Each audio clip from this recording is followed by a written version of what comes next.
get started. Okay, so this is case one, the Spear One Productions buyer scenario. So let's get started. So we're not just party planners, we are relationship facilitators. Our customers depend on us when creating their events that help them get closer to their clients. So we do have to make sure that we understand their marketing strategy, their positioning objectives. We have to make sure that we understand the decision cycles of the buyers.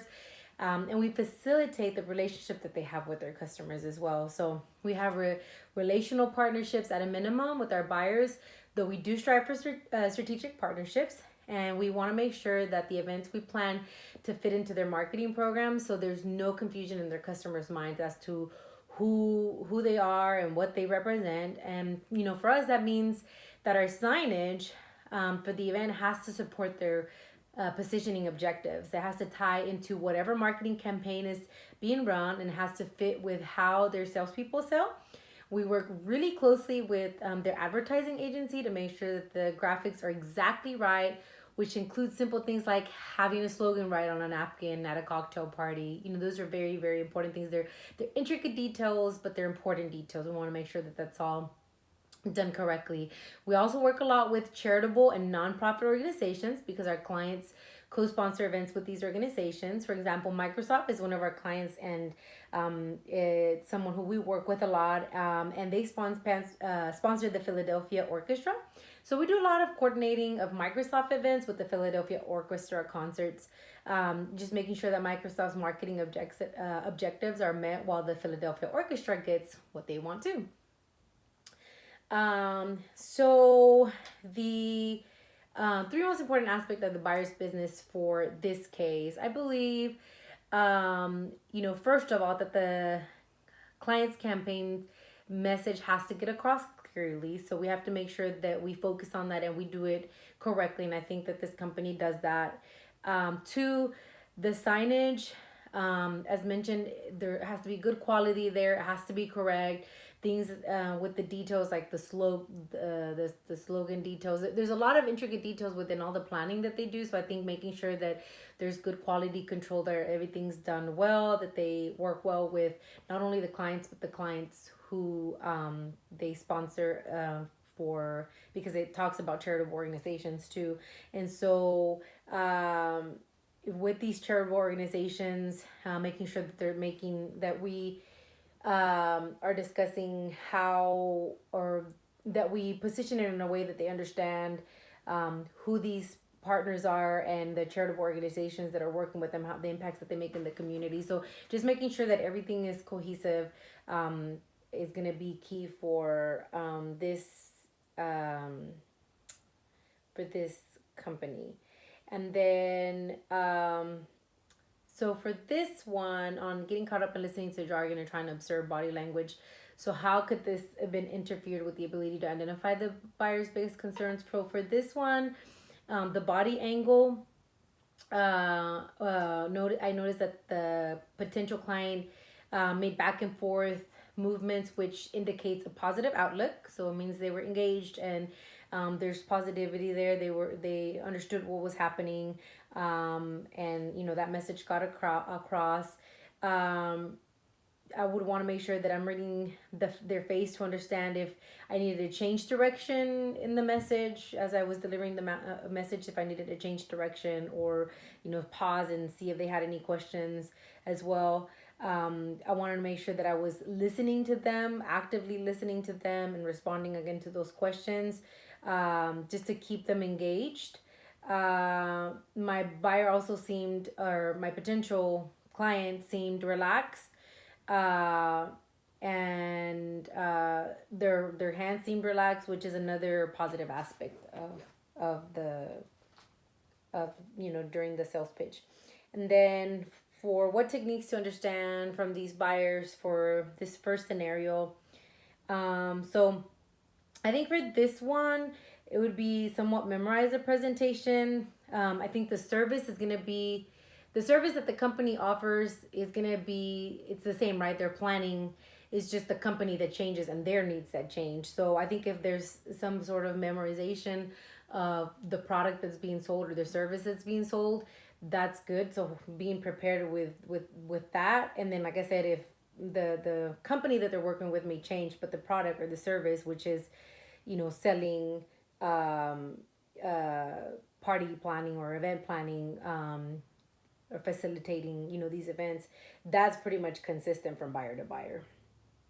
So that's scenario one. So let's move on to scenario two. For scenario two, it's the McLean Properties Real Estate. And the buyer scenario, let's go ahead and get started with that one. So we work with the biggest and the best retail chains. We work directly with a lot of real estate divisions of retail chains across the country. These aren't just fashion chains. It also includes restaurants, dry cleaners, banks, you name it, we work with them. We even work with dental care chains, optometry chains, and a chain of legal advice centers.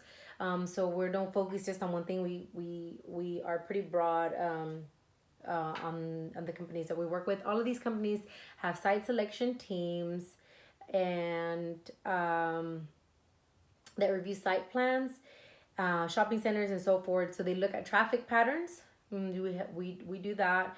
Geodemographics and other factors to make sure that our location serves their market. So we do a lot of research to make sure that that fits well with their business. We also work with smaller local real estate agents, so we don't just work with larger corporations. We work with smaller corporations as well. They have clients who need space too. Sometimes we'll respond to an RPF. But most often we send our site proposals that detail what space is available, what we're looking for in a tenant, and other important information as well. And we like to spend a lot of time with the site selection teams of major chains because we're usually pitching multiple properties on a regular basis to them as they continue to expand. So we want to just make sure that we understand their needs as best as we can so that we can match them up to the right property at any given time. Okay, so for this scenario two, please identify the three most important aspects of the buyer's business for this one. So I think one of the important aspects for this one is who are the existing buyers. So I think the client would want to know who the existing buyers are, and that it would be important to discuss that what large corporations we're working with, and what is their success rate, how much do they expand, things like that. Two, do they if they take the demographics into play, which we say we do, if they do take the demographics into play, how much time is spent to it, and how much is spent, just how much is allocated towards the various services that they say they offer within the service itself. I think one of the most important is the demographics for this company, is because they need to understand, based on whatever it is that the buyers, wherever it is that the buyers are looking to establish, that this company is going to support them because they've done enough research to know like zoning policies and to understand like traffic in that area. So they need to understand the full aspect of what all goes into it and how much is invested into demographics. And then three, I think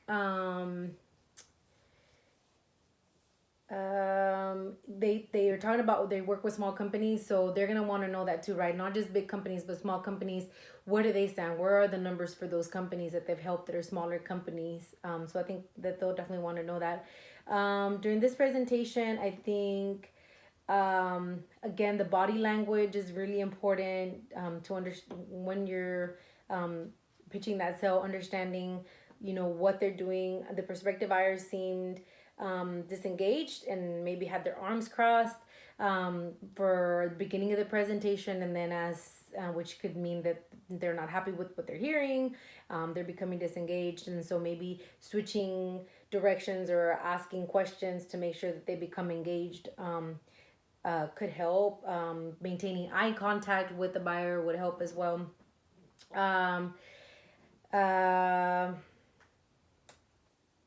So then maybe towards the end of the conversation, the client is slowly lowering their arms and they just seem more relaxed and engaged with the overall conversation. For this one, because for this presentation, because we're talking about demographics and very specifics and large corporations and small corporations, I think it would be ideal to have a customized presentation with that shows existing demographics for some of the companies, so some images, have it all played out. I think for this particular company, the what you're showing the client can vary so much. You want to make sure you have it outlined.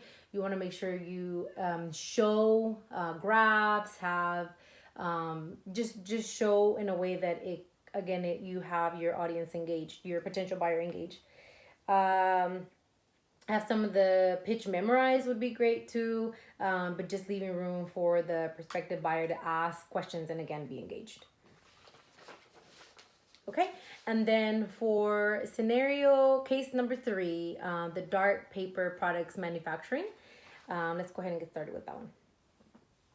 So we make paper products like cups, plates, napkins, and other products that are sold through distributors to a variety of customers. Our clients range from restaurants, caterers, institutional cafeterias.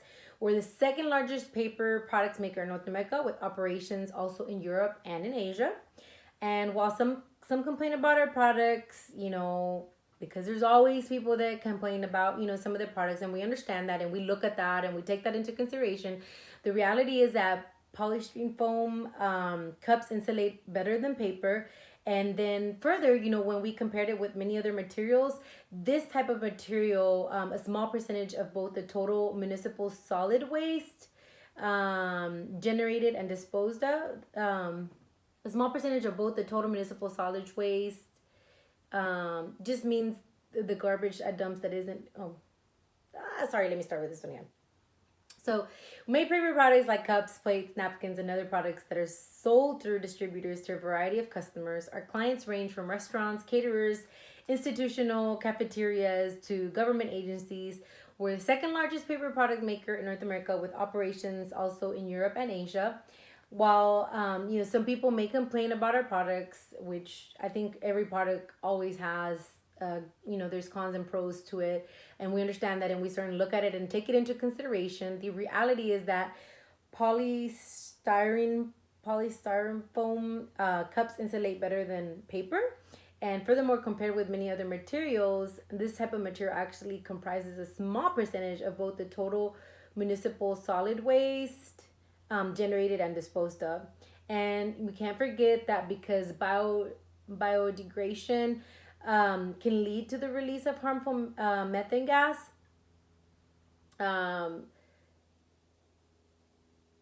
which can contaminate groundwater. It is actually preferable to place non-biodegradable rather than biodegradable products in landfills. And our customers are really concerned about their margins. Turnover is important for us, but so much of that is a function of the construction industry that they worry more. And I think about how much they make on each sale and whether their price is competitive. So I'd say, margins are the big thing. Of course, we also help with the training so that they can upsell. If they can move a buyer from a wired feed welder to a stick welder, then they've made more money. So, we help with that. Okay, so this one was an interesting one. So, identifying 3 most important aspects of the buyer's business for this case. So for this one, let's see. Some of the important qualities. So first, the first thing that I think that I have outlined is the quality of the products. The customer or the potential client, the potential buyer, may want to know about the quality of the products and ask more questions about that being made, and like the quality control that goes into it that may already be established. I think quality, because they're talking about already right off the bat about complaints that come in, and they're trying to upsell the type of product and how, it's not, it make it seem like it's not great, but they also, or like it's not bad, but they also don't make it seem like it's the greatest thing out there either. So I think the quality controls established will be one of the things that is important. And then they talked about complaints, and I think if there's complaints, why? I think the customer will need to understand what are the complaints. They need to show how if they're talking about being more environmentally safe, how they're more environmentally safe. So I think the buyer will need to know those things going into it so that they know how to tackle it if, they become a potential a buyer.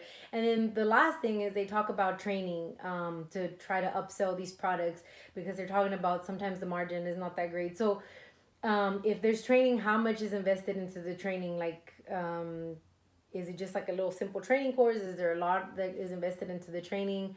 How do the invest, how do they translate into the company's success? So is it a lot of training? Is it little training? I think, the buyer would need and want to know those things. So during this scenario, I think the buyer seemed uneasy. The client was swaying more side to side, motions which suggest insecurity or doubt about what is being conveyed from the seller.